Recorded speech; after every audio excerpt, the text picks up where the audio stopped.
Alright, this is most of what I'll need to make a speedy loader for my Henry rifle. The only parts I really had to buy were 3 lengths of brass tube, 36 inches long, marked out at 1 foot lengths. One tube is already cut. I used a tube cutter, and the other two will have to be cut yet. 2 square blocks of wood, any kind of wood will do. I prefer hardwood, and I have all kinds of scrap pieces: mahogany, oak, walnut, teak. So I found 2 pieces of nice walnut that are going to be later drilled and cut down to octagon. I have a piece of teak that's going to go in the middle. I'm going to have them drill and then chisel out square holes. These are patterns that I made first, and I made 2 of them. You don't have to drill the 3/8 holes, but I did it for clarity. Really, all you have to know is where you're going to poke through and center point where the holes are going to be drilled, which I did on the left. The dividers there are pointing to the center. The circle is, the squares are 3 inches square, and I set the compass for a 1-inch radius, and I drew lines diagonal rather, and horizontal and vertical where they all intersect, and drew the circle. That's where the holes will be drilled. I established where the slats will be to turn it into octagon. You just scribe a circle. That's the largest circle that'll just come tangent to the edge of the square piece of paper, and then 45 degrees where it's tangent to the spokes, and then I'll be cutting those out. The rifle cartridges here, I have a 30-06 on the left and a 30-30 on the right. There's one other piece of wood that I didn't cut out yet. That'll be a rotating lid, and one of those rifle cartridges, when I decide which one, will be the spout. Those sizes are pretty good because the 22 will fit right through the narrow end of the cartridge, and the center part of the narrow part of the cartridge will also fit right into the magazine on the inside. I didn't want to have a tube fitting over the outside because that's going to wear away the bluing after a while, so I wanted the cartridge to fit, inside as the shells drop in.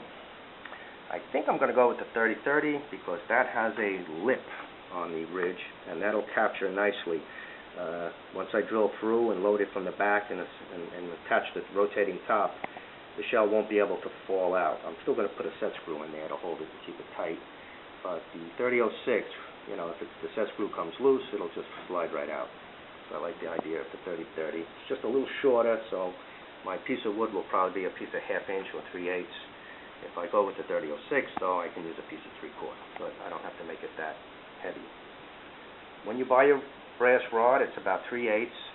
Make sure you bring a 9mm Luger or a 380 shell, and it should fit right over the end nice and snug. If you wanted to, you could just use these as individual tubes. At 12 inches long, they will hold 12 long rifles, 22 long rifles. But they're only going to hold 9 of the mags. So if you're going to make one for a mag, 22 mag, you're going to have to make these tubes a little longer, and that means probably buying an extra tube because you're not going to get 3 lengths out of each 36-inch length. You're only going to get 2. However, if you don't care about connecting, you can take the leftover pieces and connect them by cutting the end off a 38 shell and use it as like a splicer and solder it in, and you'll have 1 or 2 of those joints in there on one of the tubes just to make up the extra one, or 2 depending on how many you need. Alright, so I'll show you how the rifle cartridges are going to fit into the end of the magazine. Alright, I removed the brass rod that came with the loading tube or the spring, and here you can see the 30-30 shell fits right in like that. Okay, and there's only about a 1/2 inch left over where it's going to be in the wood, the rotating disc that lines up with the different holes. And if I wanted to, I could put the 30-06 in, and now if I wanted to, I could use a 3/4 inch piece of wood as the rotating disc. I'm going to use a hole saw when I cut it out, and I might use a different color wood. Since I have the walnut for the octagon pieces, I might want to go with a lighter piece of wood just for contrast.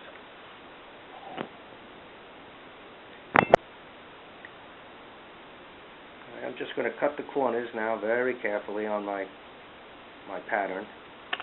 like I said, each land or each flat should be about 1 1/4 inches.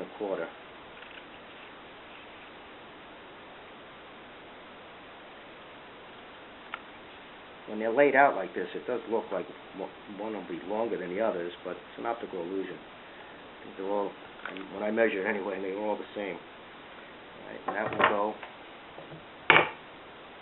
onto this. Transfer my marks, both the middle and one for each one of the 3/8 holes, or I'm going to use whatever drill bit holds these bass rods the snuggest. I don't want them too sloppy.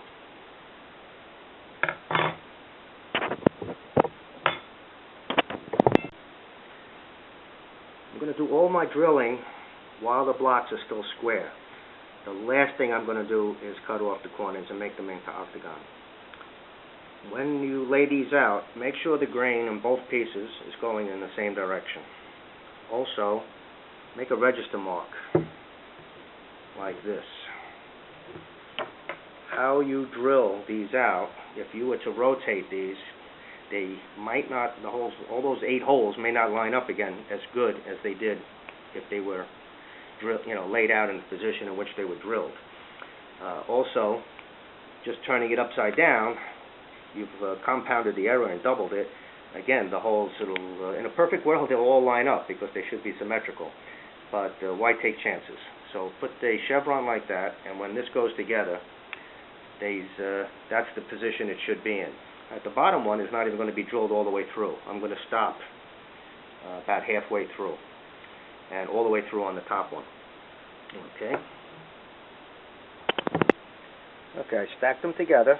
They were oriented in the right position, and I already drilled them with a 23/64 drill bit set with the depth gauge, so we'll stop about 3/8 from the bottom. I pre-drilled them first with a 1/4 inch bit, just to make sure the holes were going to line up right. It was a different kind of bit also. It's one of those bits with the spurs on them, and it's more accurate. As you can see, I took no chances. I put them in the drill press vise, and I used a C-clamp to make sure they weren't going to move around. And there's my pattern that I used to transfer the center points, and that part is done.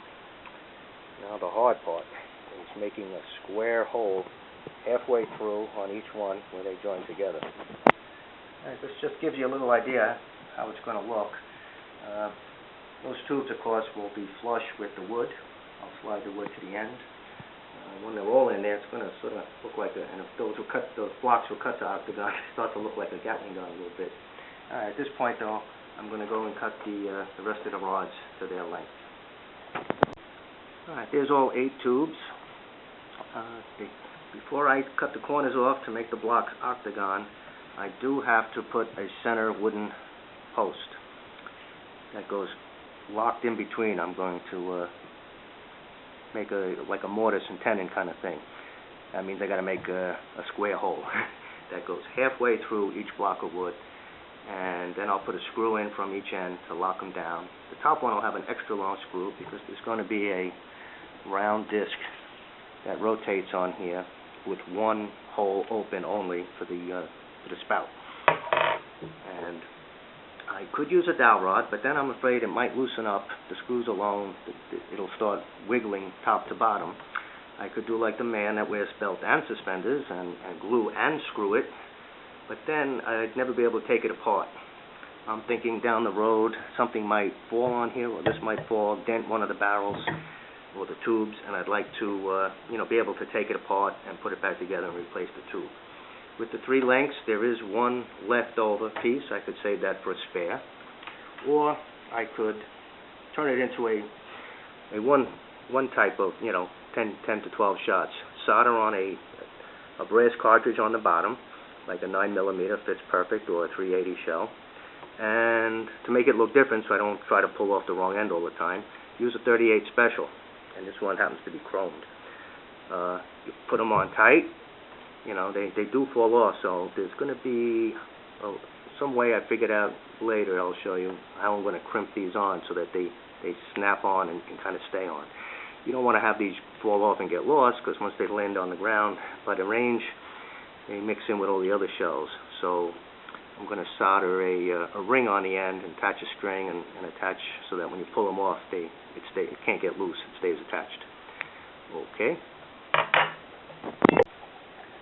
All right. I drilled 2 nice round holes, not all the way through. I stopped about 1/4 of an inch from going all the way through. I used this nice Forstner bit, makes nice flat bottom holes. And I think for now the drill press operations are done until I'm ready to make that rotating cap and spout assembly. Alright, next step is got some chiseling to do. I got to make those round holes into square holes so that there'll be no rotation when this thing is assembled. A couple of screws will keep it all together and lock tight enough. And I can take it apart whenever I want. It'd be so much easier if I just decided to go with a piece of dowel rod. But I'm going to take the time to do it right. Okay, square peg, round hole. Not a problem. Got a mallet and a chisel. 1, 2, 3.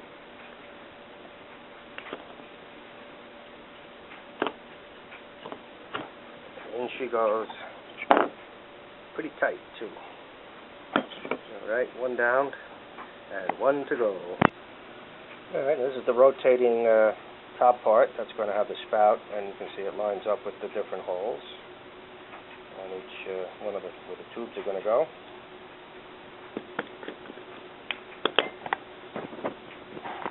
Next, I'm going to get this out.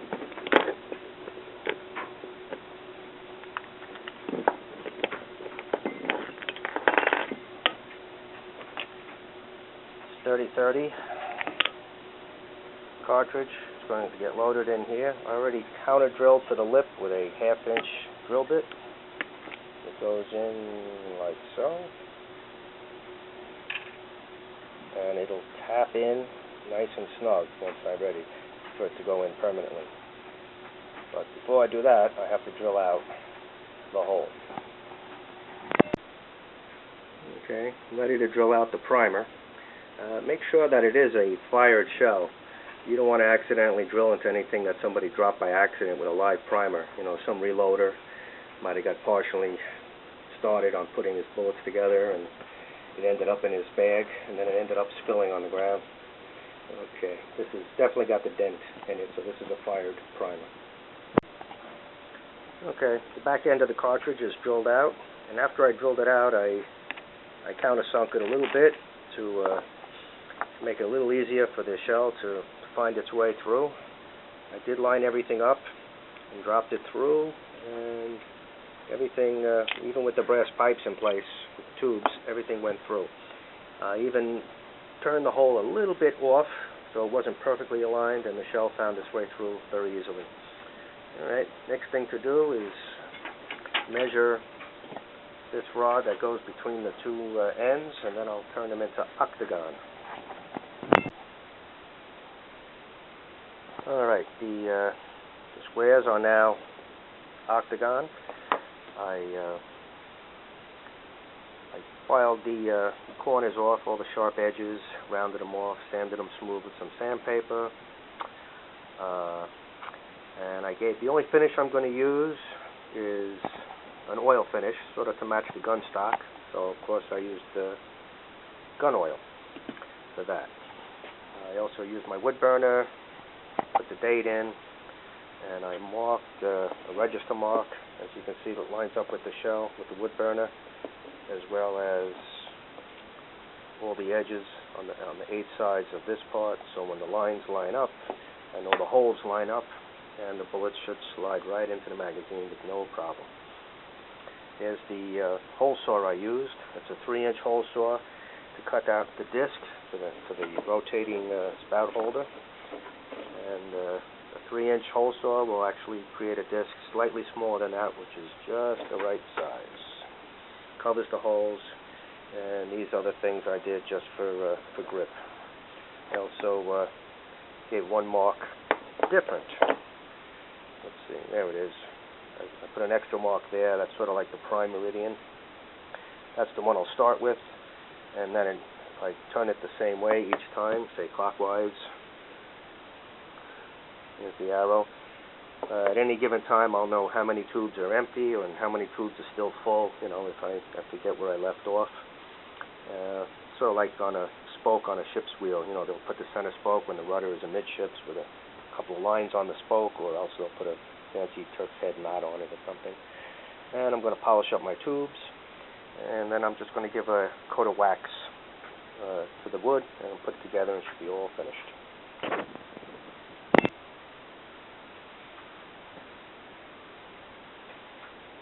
Okay, polished all the tubes up on my puffing wheel over here. I installed the spout, tapped it in so the ridge is flush, and I made register marks. Make sure I put it together right. I'm not going to use any glue at this point. I could always take it apart and add glue if I want.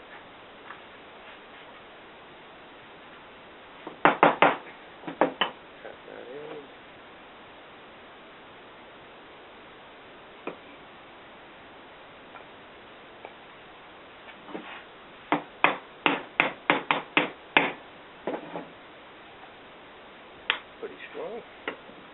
Now I load up the tubes.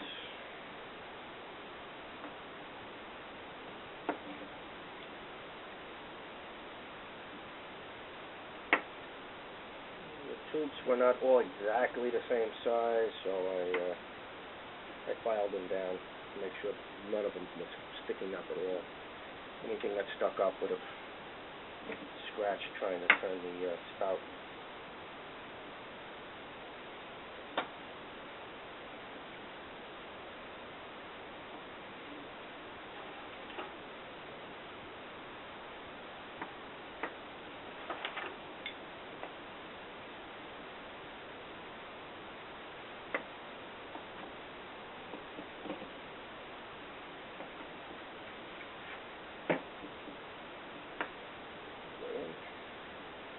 Alright.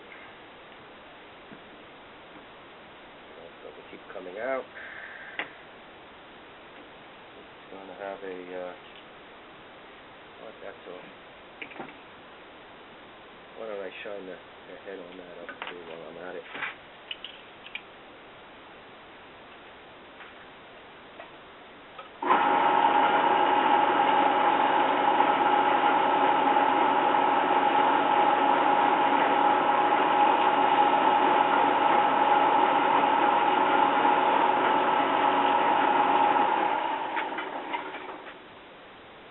Someday I'll put an on-off switch on that thing. I said that 30 years ago.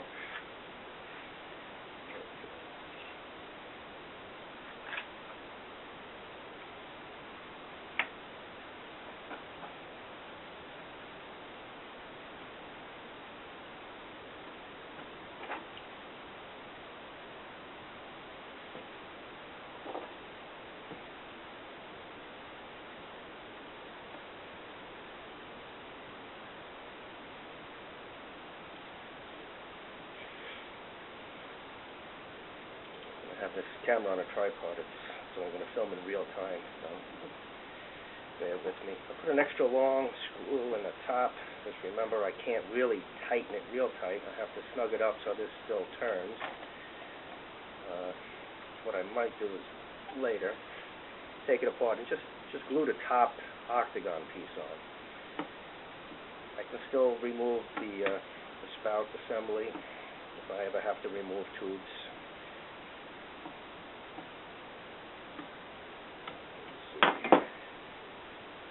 That's about right.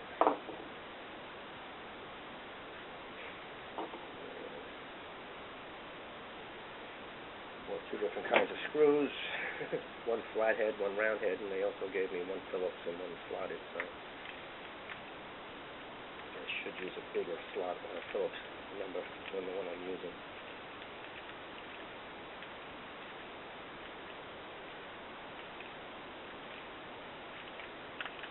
I don't want to rush this. I'm going to turn the camera off.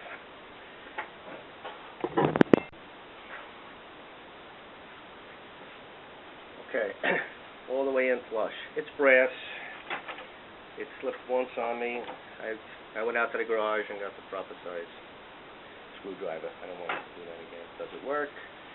Well, you could work actually easier with live ammo, but I just have an empty shell casing. Remember, when you do load these, you're going to load them point down. Drops to the bottom. To keep it closed, just turn it halfway between the holes, and it's locked in. And when you line up the holes, out it comes. And I'm assuming live shells with more lead and powder will be a little heavier. It'll work even better. Now, how does it work dumping them into the gun? Let's try with some live shells outside.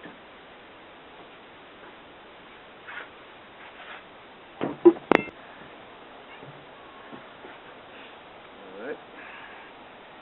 Line it up with its prime meridian. Goes down. 2, 3, 4, 5. It should hold 12 in each tube. Lock it. They don't come out.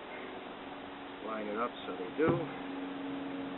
Take my heavy rifle. Remember, there's that window on the side. It may come out of there, so hold your hand there.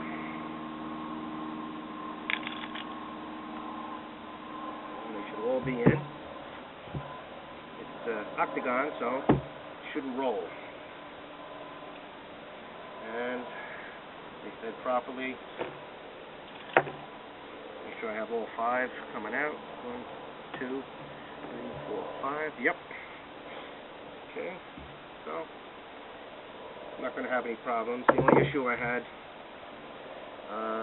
see how the 30-30 shell lines up and goes right inside, but then the wood starts to hit the end of the barrel. But it's in. It protrudes enough into the magazine that bullets are not going to go anywhere else. If I used the 30-06, it'd be a little longer. It'd be out here someplace. But the 30-06 didn't have the lip that I wanted. This now is it's not soldered or screwed in or anything. It's just captured in there. It can't come out because of the lip on the other end. All right. You like my new sights I put on? Creedmoor rear and a Lyman front sight. Not going to shoot it. I live on Long Island. It's against the law to fire a rifle or a pistol anywhere on Long Island except in a approved rifle range, firing range. Even hunting has to be done with shotgun or bow. Okay. Any questions? Put them on the site, and I'll answer them. That is all.